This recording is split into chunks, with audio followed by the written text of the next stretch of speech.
नमस्कार, good morning, सुप्रभात। स्वागत है आप सभी का हमारी खास पेशकश मनी मॉर्निंग में। मनी मॉर्निंग में हम आपको बताते हैं सुबह सुबह आपकी जेब से जुड़ी तमाम महत्वपूर्ण खबरें जो दिन भर आपके लिए काफ़ी ज़रूरी होती हैं। तो शुरू करते हैं आज का बुलेटिन। आरबीआई ने फॉरेक्स कार्ड शुल्क पर जारी किए हैं नए नियम। फॉरेक्स कार्ड और ट्रैवल कार्ड के शुल्क का भुगतान होगा अब भारतीय मुद्रा में।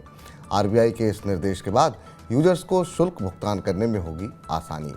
आरबीआई ने की forex prepaid card, store value card और ट्रैवल कार्ड पर शुल्क को भारतीय मुद्रा में चुकाने की व्यवस्था। अप्रैल में संगठित क्षेत्र में ऑनलाइन भर्तियों की संख्या में गिरावट देखने को मिली है। आर्थिक अनिश्चितता के बावजूद अप्रैल में नवाचार आधारित स्टार्टअप्स में भर्तियों में अच्छी खासी तेजी देखने को मिली है। मौजूदा वैश्विक आर्थिक अनिश्चितताओं ने किया कारोबार के लिए चुनौतीपूर्ण वातावरण पैदा। इसकी वजह से तेजी से बदलते माहौल के अनुरूप खुद को पड़ रहा है ढालना। भले ही ऑनलाइन भर्तियों में कमी आई हो, लेकिन युवाओं के लिए उभरते क्षेत्रों में रोजगार के तमाम मौके उपलब्ध हैं। नई दिल्ली नगरपालिका परिषद ने की कारोबार क्षेत्रों के लिए सालाना स्वास्थ्य लाइसेंस शुल्क में बढ़ोतरी। इनमें रेस्टोरेंट, होटल, बैंक्वेट हॉल और थिएटर शामिल हैं।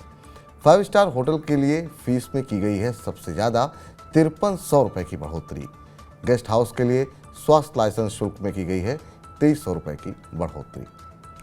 इन सब के बीच में मध्य प्रदेश सरकार ने करीब 12 लाख किसानों के कर्ज पर ब्याज माफ़ कर दिया है।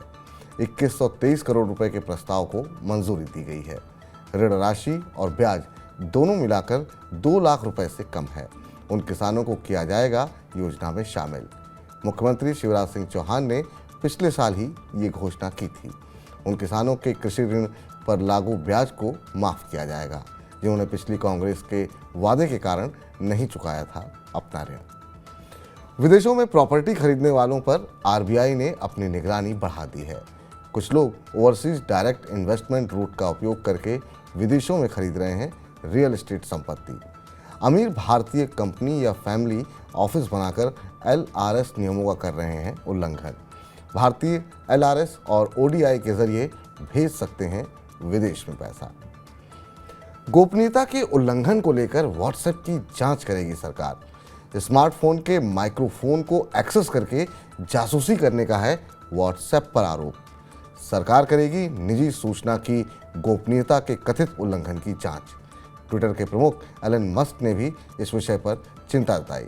मस्क ने कहा कि नहीं किया जा सकता है व्हाट्सएप पर भरोसा।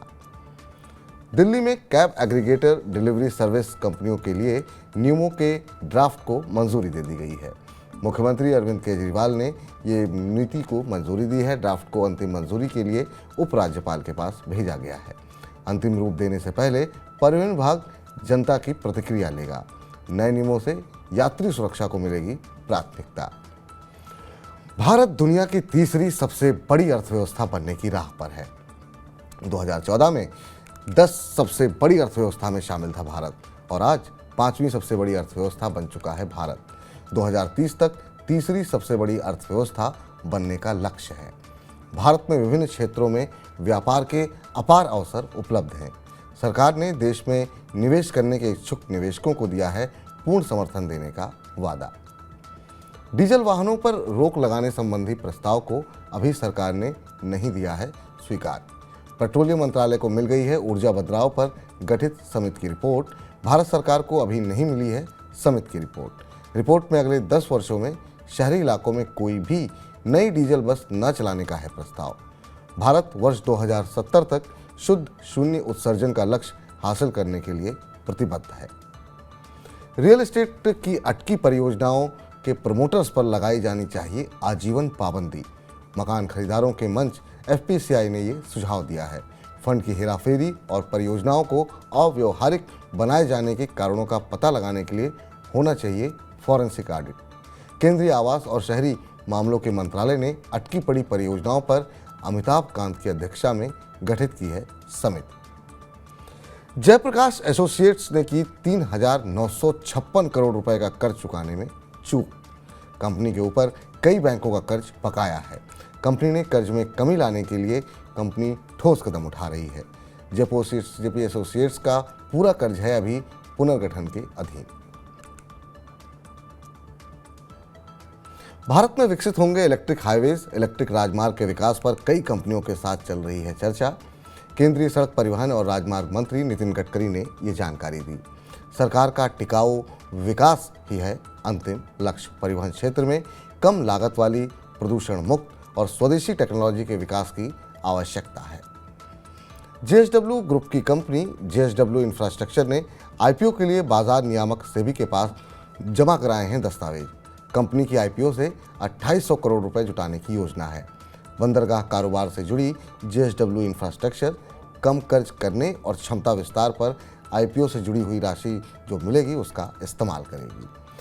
तो आज के बुलेटिन में बस इतना ही। ये आपके काम की ज़रूरी खबरें थी और महत्वपूर्ण खबरें देखने के लिए और भी आप सब्सक्राइब करें हमारे यूट्यूब चैनल को। पर्सनल फाइनेंस से जुड़े खास कार्यक्रमों को देखने के लिए आप मनी 9 ऐप को भी डाउनलोड कर लें। लेकिन हमारे खास कार्यक्रम लगातार आपके साथ बने रहते हैं। आपको बता दें कि आज दोपहर 1 बजे हर रोज़ की तरह आज भी हम हेलो मनी 9 में शेयर बाज़ार से जुड़ी जो आपकी तमाम दुविधाएं हैं, आशंकाएं हैं, उसको दूर करेंगे और साथ ही साथ जानने की कोशिश करेंगे कि क्या शेयर बाज़ार अब एक नई ऊंचाई छूने की तरफ अग्रसर है। हमारे साथ तकनीकी विशेषज्ञ मानस जायसवाल बने रहेंगे और आपका भी कोई सवाल है तो आप शेयर बाज़ार से जुड़ा कोई भी प्रश्न हमसे पूछ सकते हैं 9311211874 पर।